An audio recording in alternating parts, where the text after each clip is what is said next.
our topic for today is prefix and suffix. First of all, why do we use prefix and suffix? Do you know about vocabulary? Now, in order to form new words from the root word, we require prefix as well as suffix. Now, what is the meaning of prefix and suffix? Prefix, pre means before and suffix means after. So, look at the example given over here. Uncomfortable. Now, as I have written here, our root word is comfort. We have added un before that. It is prefix un. We have added before the root word. So, this is the root word and we have added it before. So, to make a new word as uncomfortable. Able is again after the root word. So, after is suffix able. Uncomfortable. Un is prefix, comfort is root, able is suffix. Therefore, from the word comfort, what did we make? We make a word called uncomfortable, adding prefix before the word and suffix after the word. In this way, children, we use prefix and suffix to form new words, to add vocabulary to our bank of knowledge. Now, prefix, use of it and meaning of it. Especially, prefix are used to make opposite words, antonym or opposite words. Like, which are the prefixes to make opposite words? Im, il, in, un, dis, non, il, anti and miss. You would have heard, children, of the word immature. Now, if I add im to the word mature, it means not mature. Means it's opposite of mature. Similar, legal, illegal.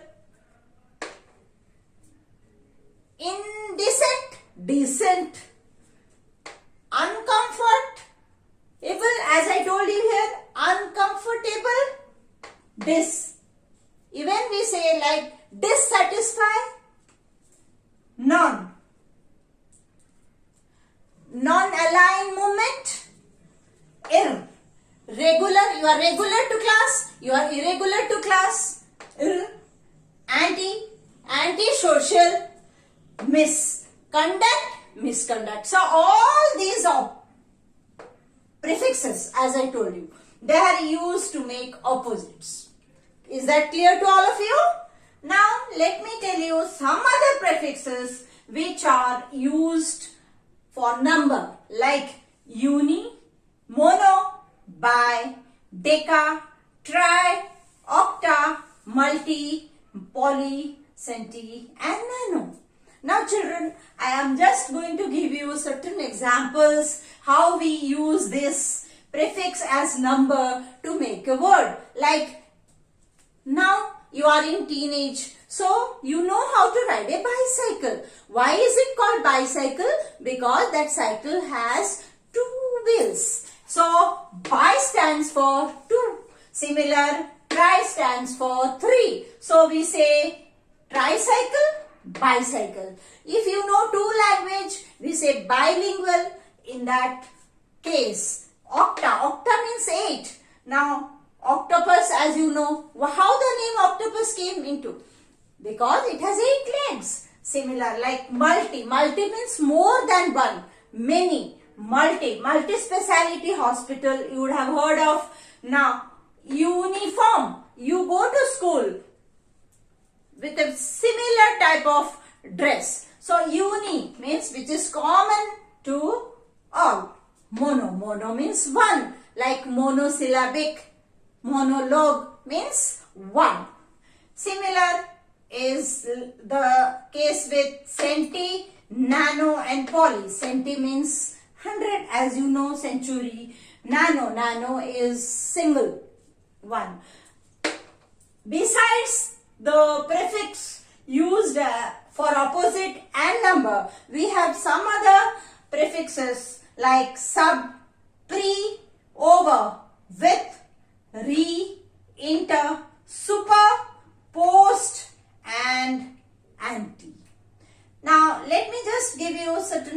example of it, like subcontinent. Prefix, as I told you, prefix, or like overestimate, withstand, reunion, interpersonal, supersonic, post-meridian, post-mortem, anti-clockwise. So, this is all about prefix. I hope you know where and when to use prefixes. Now children, let me teach you what is a suffix. As I told you earlier, suffix. Suffix means it is used after the root word. How? Like as I told you, comfort, comfortable. Now, we have, as you know, we have parts of speech. Noun, verb, adjective, adverb, preposition, conjunction, interjection and pronoun. Children, normally suffixes, they are used to form noun, verb, adverb and adjective. Pronoun does not take any suffix. Conjunction does not take any suffix. Preposition too don't take any suffix. Similar is the case with interjection too. Therefore, children, what are the suffixes used to form all these parts of speech? Noun. Let us take the word noun. What is a noun? Noun is a name of a person, place or thing. The word which is actually name of a person, place and thing are called noun. We know abstract noun. We know other noun. Normally, these nouns, for example, T-I-O-N, if I used imagine, imagine is a verb. I added T-I-O-N, it became imagination. Clear, from clear, if I add et, it is clarity. OR, as you know, OR means something we add at the back, as I told you, OR. One who acts is an actor. ANS, A-N-C, maintain, maintenance. There is difference between words having T-I-O-N and S-I-O-N. Ness, normally we use the word ness for abstract noun like happiness, sadness, meant, M-E-N-T, meant. For example, we study in a school and we have a management. Dumb. Dumb is also used for abstract noun like freedom, wisdom. Now C-I-A-N. C-I-A-N, it is actually role an actor, a role of a person. Role a person plays, like one who does a magic is a magician, okay, and one who treats the eyes is optician. Similar, the way we used OR, here ER. Always the word a person, normally one who works, we use OR, act plus OR, actor. Now many cases are there where we use ER, like teach, teacher. Ship. Now friend, you know friend? Friend is a noun. We add ship to it. Friendship. That becomes an abstract noun. IST. What is IST? Like it also is applicable for the person. Like one who does the research on science is called a scientist. One who works on the study of stars and all, like physicist, as you have known the word physicist, chemist. So I hope children, now you know the use of these suffixes to make a noun. Now next is verb. As you all know, we know verb has three forms: present, past and past participle. We also call that present participle thing as ing form. So children, normally we take a verb. It has the present form. If we add d or ed to it, it becomes past tense. En. It is not in all cases, but in certain cases, en is used to form past participle. Like break, broke, broken. Now broken. Broke plus en, broken. Shake plus en, shaken. Now come to the fourth form which I told you about.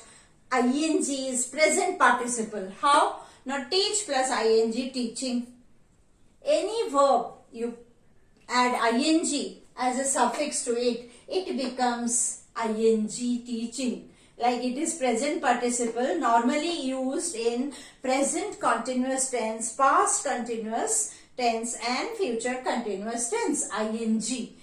Now I hope it's clear to all of you the way these suffixes are used to form verb. Let me come here to another part of speech, which is adverb. Now, as we all know, when we add "ly" to an adjective, it becomes adverb.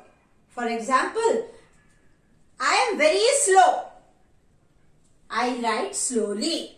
So, slow is an adjective. No doubt, children. When we add "ly" to it, it became adverb. So, slowly.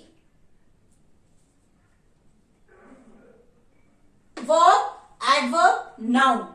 How we form these words as parts of speech, different parts of speech, it's clear. I think so to all of you. Last one is adjective. Actually, what is an adjective? An adjective always qualifies a noun. It is used before a noun. It tells more about a noun. Now, which are then the suffixes used to make adjective? For example, able, full, en, y, ous, ible, est, er, ing, ish, al, ive. So, as you all know, we use these suffixes. Let me give you the example where we are using it. As I have already pointed out to you here, uncomfortable. Now comfortable. I am very comfortable here. So able to form an adjective. Full. Thoughtful. The child is very thoughtful. Ful, full. En. Children, there is a question now in your mind that if we form en to make a verb, how come the adjective also is formed by en? Children, here I can tell you that my pencil is broken. My pencil is broken. Here it is verb. Whereas the same word, when I use that I have a broken pencil. Here pencil is noun. So broken. It is describing the word pencil. Therefore it is broken pencil. Similarly, y, healthy. That boy is very healthy. Health plus y, healthy. ous. Now, you know how APJ Abdul Kalam was very famous. From the word fame, F-A-M-E, from the word fame, we F-A-M-E plus O-U-S. We make a word famous. F-A-M-O-U-S. So, famous is an adjective that is added to the root word fame. And what is the parts of speech used? Famous. IBLE, responsible. EST and ER. I hope you know about the different degrees of comparison. Positive, comparative and superlative. Normally we use ER and EST. Or we say we use even R and ST. Some places we use R and in some ST. Like we say as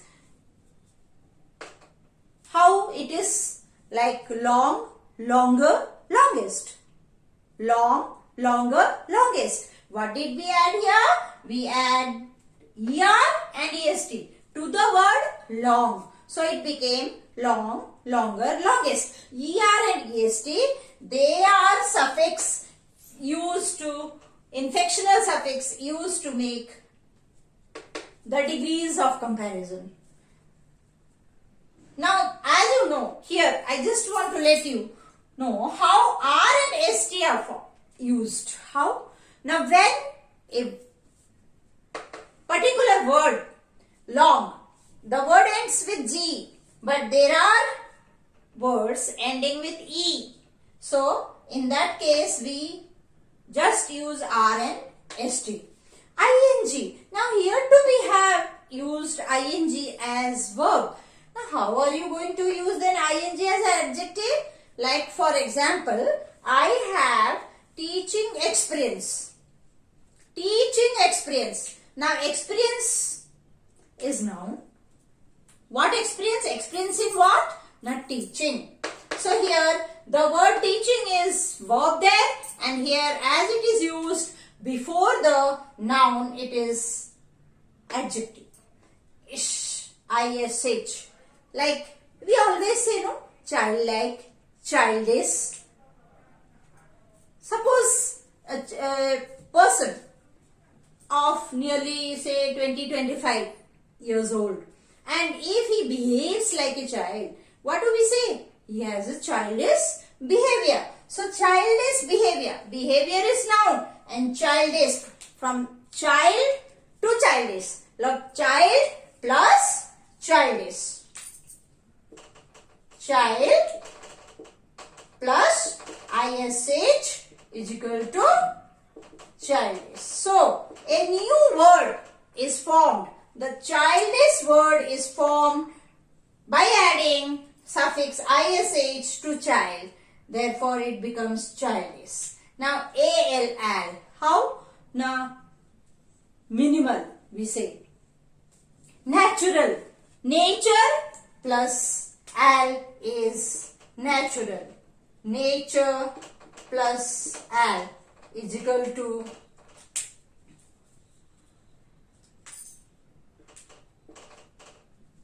natural. I hope, children, you have understood how the words are formed. The last one left is IVE. IVE. Like, for example, construct. Constructive. So, construct plus IVE is constructive. Therefore, children, I hope the whole thing, suffix and prefix, it will naturally add vocabulary to your actually mind, and which will help you in neither writing, in speaking too. Therefore, children, try and practice as much as possible. Go through the notes given and the exercises also given at the back, and try to fill the worksheet. Thank you. Have a nice day.